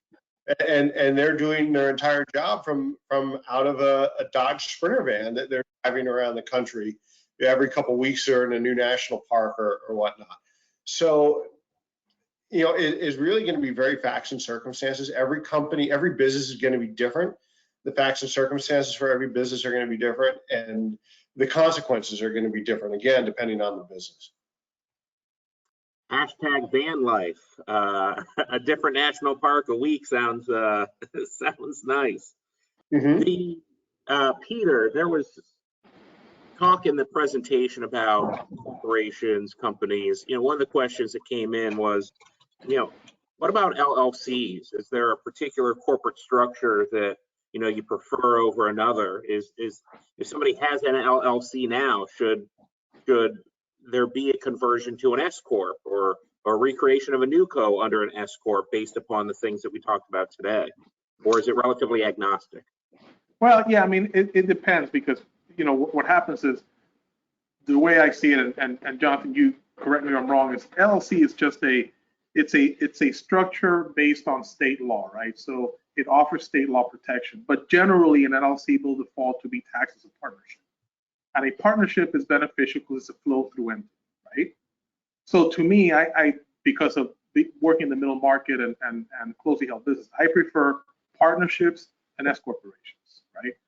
You can convert an LLC to an S corporation, and you can reorganize it. There's some hoops you gotta jump through, but that's possible. I prefer the flow through, even though there's a 21% corporate income tax rate, because it does still avoid the double taxation issue, right? So to me, if you're an S corporation, it's preferred. If you're a partnership, that's good. The only difference that I see between the LLC and the S corp, the partnership, is that an S corporation is limited to number of owners and types of owners. and no flexibility in the allocation of income or losses or distributions. An LLC, taxed as a partnership, has no limitation on owners. It's flexible in regards to investors coming in, allocation of income and losses, and allocation of distributions. Yeah, I mean, I'll just say every business is different. The facts and circumstances of every business are different. I had a conversation with another client a week ago about maybe they should be a C Corp as opposed to a pass-through, just because the state tax rules for pass-through for them in New York did not work well for their business, but they would work well as a C Corp. And all the owners of this pass-through are active employees of the business. So instead of giving everyone a K1 with distributive share, everything would have to go out to them as W-2 comp. And they would avoid the double taxation largely through compensation deduction, paying all the owners as employees. Again, every business is its own snowflake. Every business is different. There are a lot of other considerations that go into your choice of entity and your structure beyond just taxation. So that all those things need to be taken into account, and you can never let the tax tail wag the cat. Yeah, and also depends on the state, right? If you're in Florida, Yeah, preferential to be a flow through versus you're in New York, like Jonathan said. So you got to look at every situation and make that determination before you either, choose the entity type or you convert from one type to another. right. And just going back to my example of the client, that if they were in Florida, this client happened to be almost 100% in New York, almost exclusive New York. If they were almost exclusively in Florida, being a C Corp would be horrible, whereas being an LLC would be perfect for them. I mean, again, you have to look at everyone's situation specific to them. Yep. But today we're seeing a lot of SPACs, we're seeing a lot of companies go public, a lot of equity-based compensation. So here's an example. I don't know which one of you wants to chime in first, but here's an example. I am an app developer in New Jersey. The company that I work for is based in New York. They've given me stock options. We're about to have an amazing quarter, a liquidity event, whatever the case may be. My stock options are about to go parabolic. I obviously don't want to pay New Jersey or New York tax on those stock options when the value actually transfers to me. Can I move to Florida to avoid it? Can I pull on Elon Musk and go from California to Austin to try to shield some of it, or how does that work from a tax So perspective? Stuart, I'll jump in quickly because this could be a 3-hour question, answering question. But there's a Stuckless case, it's called, goes back many years. It's Grant DeVest in New York. You got a huge issue, and he was a Microsoft employee before Microsoft went nuts. And there's a whole issue with that, and New York State's going to get their tentacles on that. I think, John, that's as easy an answer we can give without going through the stock option agreements, without going through everything. But New York's tentacles, like an octopus, are going to get them somehow, whether it's an allocation or whatever, 100% or whatever else like that. So, Jonathan? New Jersey certainly have clawback rules on at least the portion of a stock option that is considered W-2 comp and claw that back. Other states don't necessarily do that. And again, you have to look at, well, where you're moving from, where you're moving to, what was your work state, how many work days did you potentially have in a state like New York? There's a lot of different factors in that, but when you're dealing with stock-based comp, you can't the day before a liquidity event and say, oh, I'm off the hook for state tax. That's not going to do it. So you'd probably want to move well in advance of those big liquidity events to minimize the New York, New Jersey tax on those, or the legacy state tax on those events. And Stuart, just to chime in, this is a company issue. It's not an employee issue. And the companies have certain requirements for withholding and whatever else. So they're gonna have to meet the requirements of the company. So anything that's done like that, it has to be done in advance. It has to be real planning done.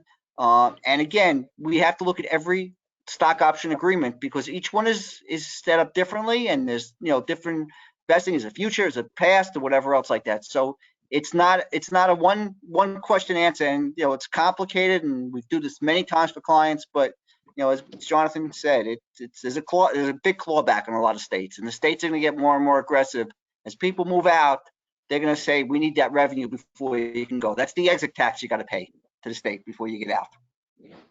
So if I understand you correctly, in this person's, or in my example situation, the answer really is it depends, and you should probably, depending on the size of the stock options, spend some time with a qualified tax professional such as yourselves to at least walk through it to see if what Exactly. is possible. Oh, yeah.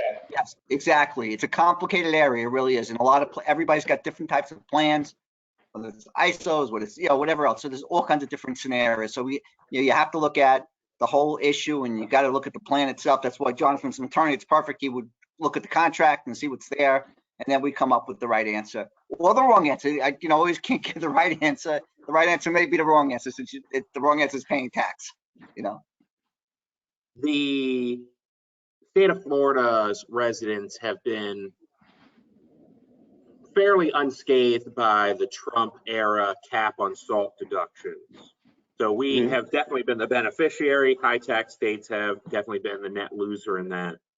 Have you or any of you seen or heard any indication that there could be federal action or governance that would kind of swing the other way? That is, that would be punitive to move to Florida compared to high tax states. So obviously rolling back the cap on SALT deduction is a benefit to northern states or higher tax states, but have we heard of anything that would be more punitive to Florida taxpayers from a federal standpoint? So Stuart, following the Biden proposals out there, and I got, Peter's another tax partner with me, it's going to be negotiated through Congress. I mean, there's going to be all kinds of trade-offs. I mean, obviously, if more COVID relief goes through, the U.S. deficit has increased by $5 to $10 trillion within the last year. That's got to be paid for sometime. It may not be paid in my lifetime, but somebody's going to pay for it. My grandchildren may be paying for it or whatever else, but it's going to hit there. And so the answer is there may be a potential give back. Maybe it's, Biden is using 28% and $400,000 as a magic number. So whether they give it back, and if you make more than 400,000, you get a 28% benefit, and it's limited. So you still get some benefit as against not getting a full benefit. I think there's a magic number in this country now. $400,000 is the floor now for getting people to pay the highest tax rates. So it's all going to be negotiated, and who knows? And I don't know. Taxes are probably on the back burner right now until they get everything done. But until this year, and who knows? And again, as I say, in Congress, there's a pendulum. It swings back and forth, and things will be moved in 2 years. Who knows if the House will be in the Democrats' favor? It's not a big majority on either side right now on anything. So you have two swing votes, and a bill is dead. So so I could guess, but I can't even tell you, because if I was guessing and I'd do options, I'd be retired today. So I will tell you though that even though obviously New York and California, I mean, I had a client who paid $600,000 in California tax and obviously denied the deduction. But in Florida, the only issue I see that we've been heard is that most of my high net worth individuals who pay hundreds of thousands in real estate tax for the big mansions only get a $10,000 deduction. Right. So to a certain extent, not to the magnitude of 800,000 or 900,000 in state income tax, but yeah, they've been hurt too, because I remember when the tax law changed, I had one guy who paid 120, and I said, well, you only get 10. I thought he was going to shoot me. And it's like, well, look, the tax law changed. There's nothing I could do about it. We prepaid 1 year, but now you're stuck. You really can't do much here. But Peter, I want to jump in because, and this goes back to Casey's presentation about the constitutionality of putting in an income tax in Florida. Florida's population has grown by, I think, 7 or 8 million people in the last 8 years or something like that. It's almost like a million persons per year coming in. Sales tax is great. Sales tax is booming. But at the end of the day, you may not have enough money for roads, services, schools, or whatever else. So something's got to give, whether it's property taxes going up, Peter, as you're just mentioning here, whether it's an income tax, whether it's an interest in dirt. They used to have the intangible tax in Florida. Well, they got rid of that. Well, that would be a great boon now to Florida. There's additional revenue coming in, and that's basically what's going to get the rich or whatever else, or the well-to-do. So, you know what? Florida may see this down the road if the population continues to boom as it is, whether they're going to have enough revenue to cover. And again, it's very hard because you have to get through the Constitution, and obviously, legislature's most important job is to protect their job. okay, and thinking, you know, whether they vote or not for something like that. So.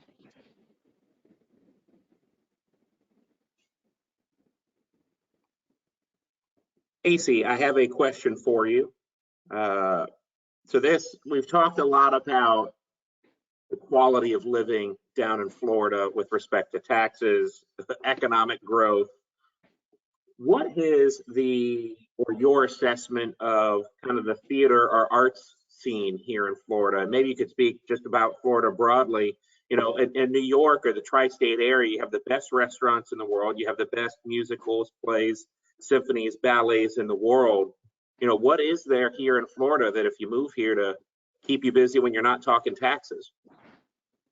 Right, Stuart, great point. Well, first and foremost, it's February 11th and it's 82 degrees. So we can be outside, mask or not, you know, of course, socially distanced, but outside right now, and it's fantastic. And on the art scene, Orlando, I mentioned briefly in the presentation, we recently completed the first phase was a couple of years ago of the Dr. Phillips Center for the Performing Arts.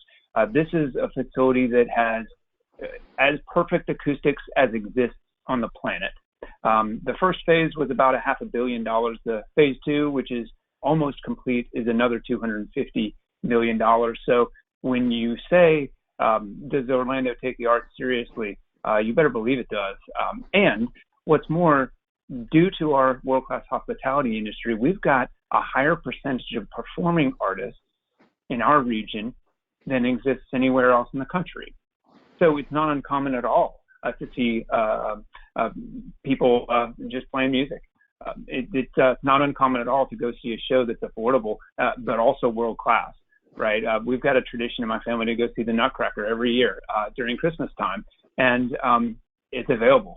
So for us, having that world-class amenities and art scene, and the restaurants as well. I mean, remember, COVID notwithstanding, Florida welcomed 100 million tourists in 2019, right? Orlando welcomed 75 million of them. They come from all areas of the planet. Those great restaurants are not just at Disney, not just at Universal. The locals, just so you know, the locals know where the great places off the beaten path are, and they are fantastic. We got James Beard winners, chefs all over the place. So for us, there's a foodie scene. There's definitely an art scene. And, you know, for us, there's lots and lots and lots to do. And it doesn't matter what time of year you want to do it, you can do it. Back to actually, first, while I have you, Casey, people, I think, that are not from Florida hear, at least on the news, the Jim Cantori comment earlier, right? The hurricanes, which is really, when you think of natural disasters, is what we have here in Florida. Is there an area of Florida that you think is most, and then on the flip side, least impacted by these storms? Sure. Well, everyone who's been through a hurricane is an automatic expert. So those of you in New York got through Hurricane Sandy, and now everyone knows that storm surge, that northwest quadrant, is what you want to watch out for. That quadrant where the storm surge comes in. Well, storm surge really only matters if you're on the coast. And for us, Orlando is the only major metro in Florida that is not on the coast. I'm not picking on anybody. That's just geography. So for us, also, it's important for the entire state. When Hurricane Andrew came in, and that was a terrible storm in '92, Florida changed its building codes. So any building created after 1993 is hurricane hardened, again with a graduated scale, but on the coast it's 150 miles an hour. So there is this healthy safety and security perspective of being in Florida. There is a concern that's going to blow away. That's not the case. But yeah, Stuart, you're right. And for us being inland, you know, we are 35 miles away from one coast as the crow flies, and 55 miles away from the other. So we don't really have storm surges to worry about. And Casey, all I can say is, I moved here in 1978. Was out when I was 8 years old to Orlando, and I lived 7 years out of Orlando. You know, lived in Sarasota, and then I lived in San Francisco. But Orlando is perfect, and I hate to say that, but it's true, because I think there was one year, 2004, where we had some hurricanes that came in through Tampa, and when they come in through Tampa, There's not enough and it was a slow storm. So even though we're far away, it still hit Orlando. And I think that year there was like 4 hurricanes that hit. But that's an anomaly. Generally, the hurricanes coming from Miami, unfortunately, they hit Miami first. But there's so much land between Miami and us. By the time it gets to us, you're 75, 90 miles an hour. And that sounds like a lot, but that's not that much. Stuff holds up here in Orlando really well. I mean, so yeah, I mean, when you're inland, it's a little bit better. You know, of course, there's some danger in the coastal areas, but the coasts have been, you know, really fixed to a point that the buildings here hold up. They hold up really well. They do. A tax question for the Witham team, and we've received a bunch of questions on this, so I'll try to just distill them down to one topic. And again, we'll talk website development, app development, something where I don't have a brick and mortar business. My employees are largely remote. There's been discussion today about, you know, what does it mean to relocate a business? Do I have to pay taxes where the sales are done, where the people sit? In a totally virtual world, right, where I don't have any brick and mortar, how do I kind of apportion sales as I do business around the country with a remote workforce? Because I have a guy in Kansas that only ever does. Stuart, I'm going to give you a very good answer. There are 50 states and there's hundreds of localities. Every state has its own rules. Every business has its own rules. As Peter mentioned, entity formation is really important. Every type of entity, whether it's a C corporation, S corporation, partnership, they have their own rules. And if you have a partnership that's owned by a corporation, you could have a different rule. So again, it's very important. And what we found, and Jonathan could talk a little bit of 86-272 for a second, this type of, which is protection under the federal law, but you know, most companies have a hybrid now where you have services, you're selling property, you're sending people in. And once you have that taint on something, you got a taint. So there's a big issue about service lines of income.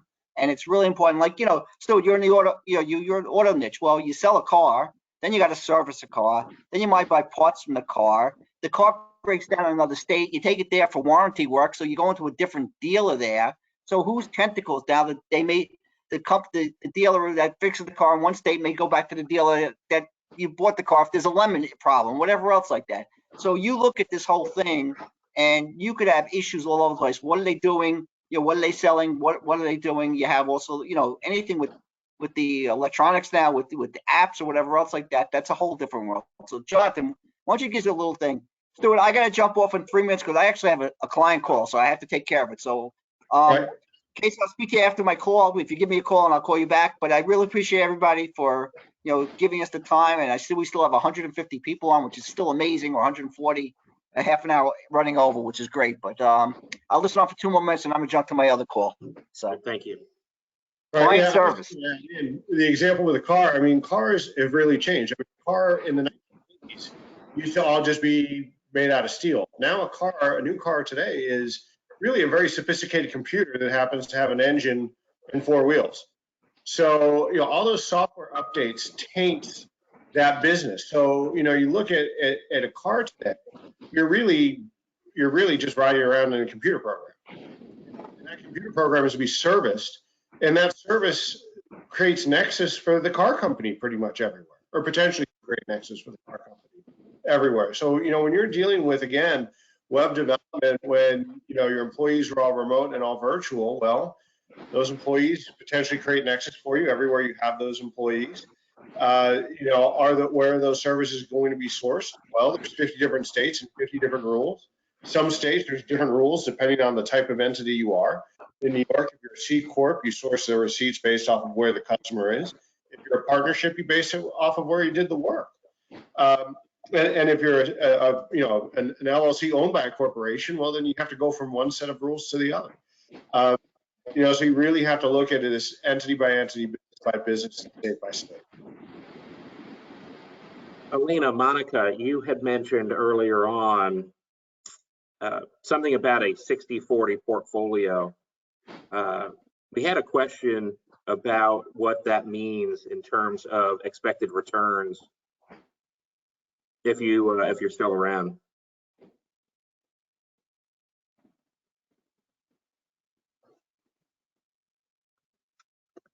Maybe we lost them. I thought that-